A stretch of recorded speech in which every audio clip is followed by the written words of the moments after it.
Well, welcome back everyone, Mariah Monetize here, and in today's video we are going over the price of Bitcoin. So if you've been watching my previous videos, thank you. That's awesome. I appreciate the support. If you haven't, don't worry, I'm not mad at you, but what I'm going to do is give you a quick little summary here of what's been going on lately. So it's already been like 2 or 3 months. I sold off a lot of Bitcoin between $97,000 and $98,000, and I've been patiently waiting to get back in. And today I'm going to be going over whether I have re-entered my position on Bitcoin. We're going to go over Ethereum, some important things to consider when it comes to Ethereum, and these trend lines here, and if they have been broken. So what I have been preaching in the last like 2-3 videos is this 4-hour trend line on Bitcoin, right? The more touch points on the 4-hour trend line, the stronger it becomes. 1, 2, you could say this is maybe 3, 4, 5. We broke above the trend line. And what I said in my previous videos was that I was looking for a candle close above this particular trend line on the 4-hour. And we got that, but I also mentioned that I was going to wait and confirm, or I was going to wait for probably this second candle that closed above. And so honestly, I really wasn't that excited about the particular price action on Bitcoin, especially when I went ahead and zoomed out to the daily chart. So first, what happened here on the 4-hour was that candle closed above the trend line. So I was like, okay, got to keep a closer eye here.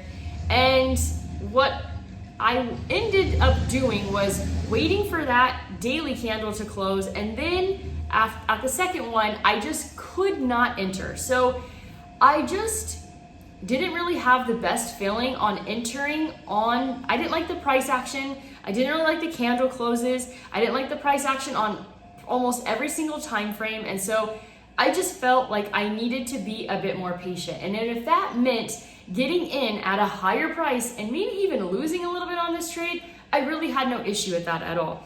So I went ahead and zoomed out on the daily because I just needed more clarity. I wasn't really that convinced with that breakout. And then we got this candle, and there was like no way in hell that I was going to be entering on this particular candle. Like, I actually do want to be entering into strength.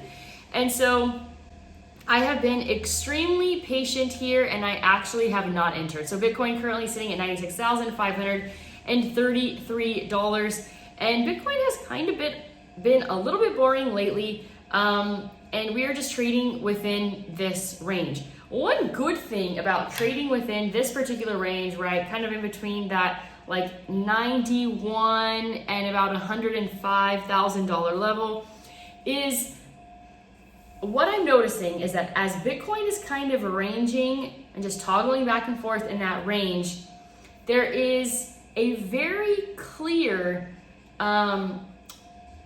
strategy to be playing out on Coinbase. And I mentioned that in my previous video, and actually I've been implementing 2 strategies. One is stronger than the other that I should probably just stick to. The other one is like a secondary entry that I'm still looking for a bit more clarity on. I need to do a little bit more back testing on.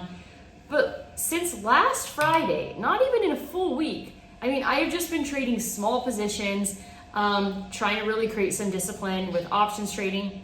And I've been able to get a return of 100%, right? It's not really a big deal because I'm trading with a very, very, very, very small position. But hey, I am going to go ahead. I don't feel comfortable sharing it yet, but if you want to know when I share, just continue watching my videos. And if it's worth it for everyone involved, I'll be happy to share that with you guys. So, like I said, I did not enter. What am I now waiting for? So on the 4-hour, I'm like, okay, is there any other particular trend lines that I can really draw to give myself a little bit more clarity? This is an okay trend line, so this is going to be another one that I'm watching. This is the thing, is that I don't really like this price action, and what I'm at the end of the day really looking for is I want to see Bitcoin above this particular moving average and above this point of resistance right here at about 98,600. So that is what I'm looking for in particular for example, I don't really have any interest on entering on this particular daily candle. It has approximately 2 hours before that candle closes. It's just not appealing to me. I do think we're gonna see more of a pullback, and listen, I have no problem losing a few percentages, buying into strength when I see Bitcoin breaking out clearly. I don't anticipate a lot of volume and a lot of volatility over the weekend. I really don't think that's going to happen. So Bitcoin will probably remain rather boring over the weekend. Let's see here. So let's go and take a look at Ethereum, which I've mentioned many times, tends to lead the way. So we have here on the daily, we have this trend line right here.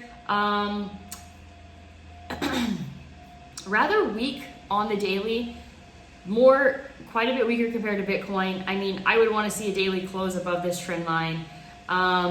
And then I also drew a secondary trend line here that it broke above. I think I was using that more on the 4 hour, which it did break above.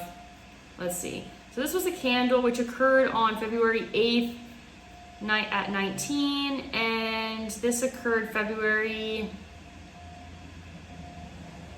is this a 4 hour? Yeah, February 9th. So actually they did not break on the same day. That was kind of the correlation that I wanted to see if that took place. So this right here is a 4 hour. Ethereum has broken above that, but this is just not price action that I really feel good buying into yet. Something just feels a little bit off and a little bit fishy, and I could be completely wrong, and I have no problem being completely wrong, but I just don't feel like it is yet time to enter. So Ethereum here on the daily chart looking rather weak, and someone had shared a chart with me yesterday showing the on-chain users, I think it was, and Ethereum is just not really ahead of the game, and Cardano is basically dead, is what that chart was telling me. So I'm kind of actually now, after speaking with someone, open to the idea that it may be time on the next Ethereum push upward to get rid of it, to just get rid of the Ethereum and just to buy more Bitcoin. So I am looking in that particular direction, but I would love to sell into some strength. So I'm gonna try to stay a bit more patient. This price action is okay on the 4 hour. We are making a higher high, we have pulled back, and we have made a higher low. So we might see a little bit of a breakout here. Keep an eye out there. This is the hourly looking definitely on the weaker side. Let's go and take a look at the hourly on Bitcoin, looking rather weak. So that's kind of my analysis there. I have not entered. I'm staying extremely patient. Coinbase had a massive day. It ran up to over $300, which is about 10% on the day. And as you can see, it broke above this trend line here. This is a 4 hour trend line. Let's see, can we actually back this up potentially? Draw it. Doesn't really touch there. No, it wouldn't touch up there. So I particularly, what I'm trading on Coinbase has nothing to do with this trend line. It's actually, I'm typically in and out of the positions within like 5 to 15 minutes. It's a quick thing, which is great because you could just like get in and out of the trade, make a good 15 on my trade today. I think I made like 70%, which was great. I pulled over and I was like, listen, I got to stick with this because it's really working out. So yeah, across the board here, I haven't really been looking at any other altcoins, but I think we had a trend line here on, yes, oh, it broke above that a while ago. I'm actually looking at MicroStrategy at about 210 as a buy zone. It may not come. I'm totally fine with that, but if the opportunity does present itself, I would be extremely interested. So that's pretty much all I have today here on the price of Bitcoin. I have not yet re-entered. Bitcoin sitting at $96,471. I have not re-entered, but I am staying extremely patient. So I hope you enjoyed this video. If you would like to transfer your existing 401k or Roth IRA into iTrust Capital, they have the option to where you can buy Bitcoin, Ethereum, other altcoins in your retirement account. So I'll go ahead and put a link down below, and if you use my link, you get a $100 bonus at sign up. That's all that I have for you today. As always, go out there and create a portfolio that you love.